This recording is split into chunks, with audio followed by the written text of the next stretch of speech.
Eisenhower and Admiral Sir Andrew Brown Cunningham aboard the Royal Navy's cruiser HMS Aurora, one of the fleet of 4 cruisers and 12 destroyers which helped the Allied air forces pound the last breath of resistance out of the Italian island base of Pantelleria, forcing its unconditional surrender. The fleet opens up.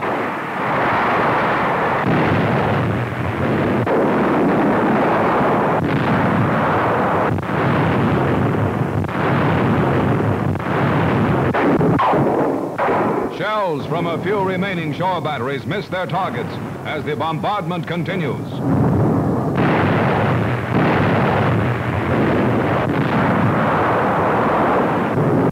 Landing barges with infantry forces shove off for the island's beaches.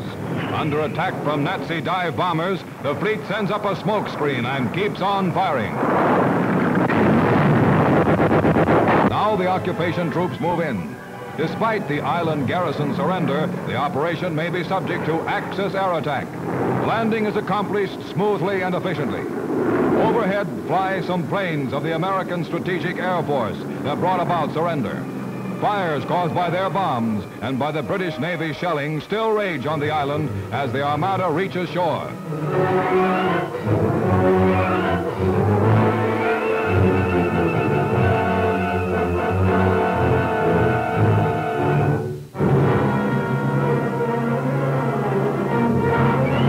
The newsreel war correspondent who made these pictures reports that never before in England or in Africa had he seen such concentrated damage as was done by this record bombing. Not a house nor a building is left untouched. A few whose outside walls still stand are gutted inside. Italians, liberated rather than conquered, appear to be pleased with this big step on the road to victory.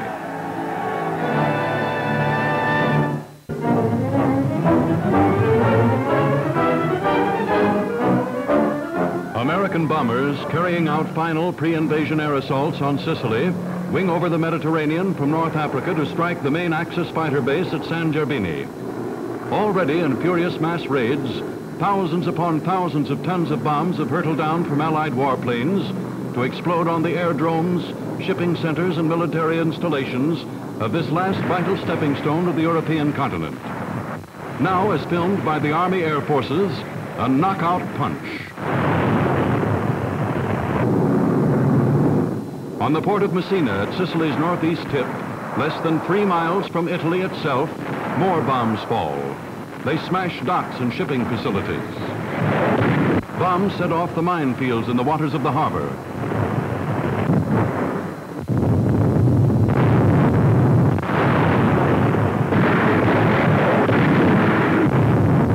In Algiers harbor, a flotilla of great and small ships loads American men and weapons for the attack on Sicily.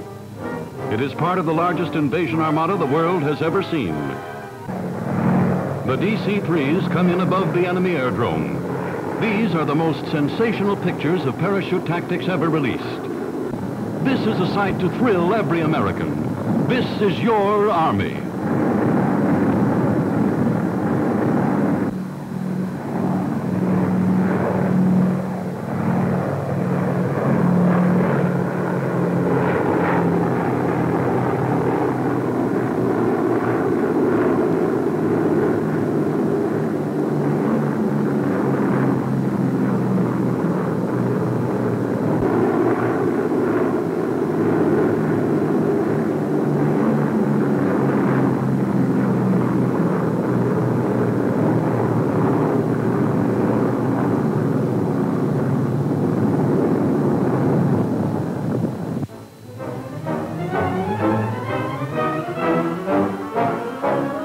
The American landings, begun in darkness, continue at dawn on the South Sicilian coast near Gela.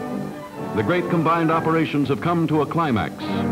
Barges swarm in toward shore from the big ships loaded down with troops, navigated by junior officers and men of the Navy and Coast Guard, specially trained in combat handling of small craft.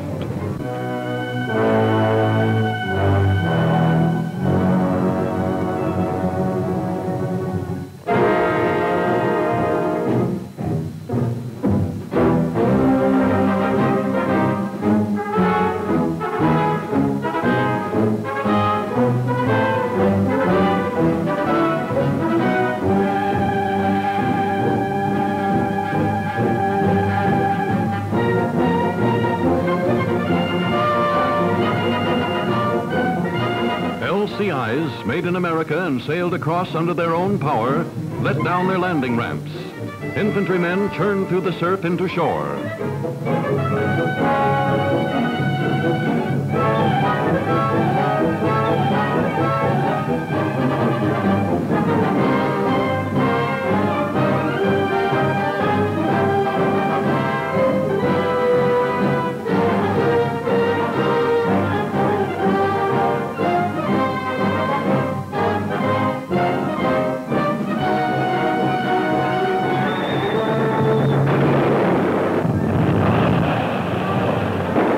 Forces storm a settlement above the beach. They're not just playing.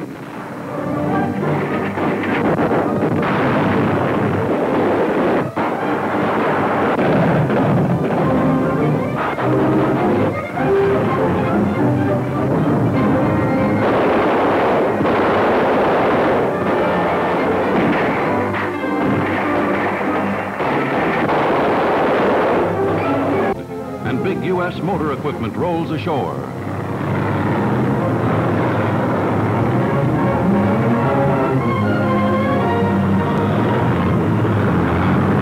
Off the east coast of Sicily, part of the great Allied fleet bringing the British 8th Army on its invasion mission undergoes a stiff enemy air attack.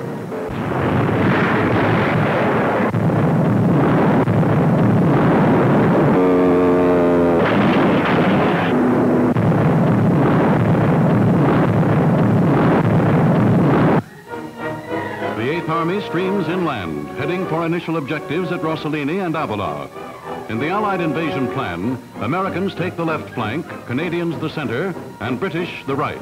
At Gela itself, primary objective of the American attack, more landings are effected as troops already ashore fight their way into the town.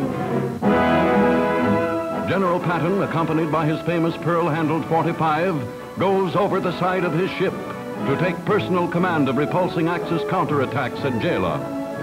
Fighting in this area was bitter before the Americans finally broke through to swing far to the north and west. The town cleared, its native Sicilian populace, among whom almost every family has a relative in America, cheerfully greets the liberating Yanks. Continually moving ahead, American forces surge along roads in the interior past bodies of Axis dead. Men who find in the dry dust of Sicily the culmination of the Nazi fascist dream of conquest. Enemy guns and vehicles lie shattered too.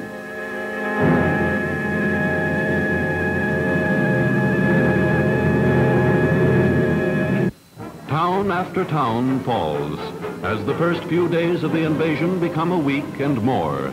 Under General Eisenhower, with the valiant Canadians and the indomitable British 8th Army as comrades in invasion, U.S. fighting forces have now met their most crucial test in this war to date and have scored their greatest success.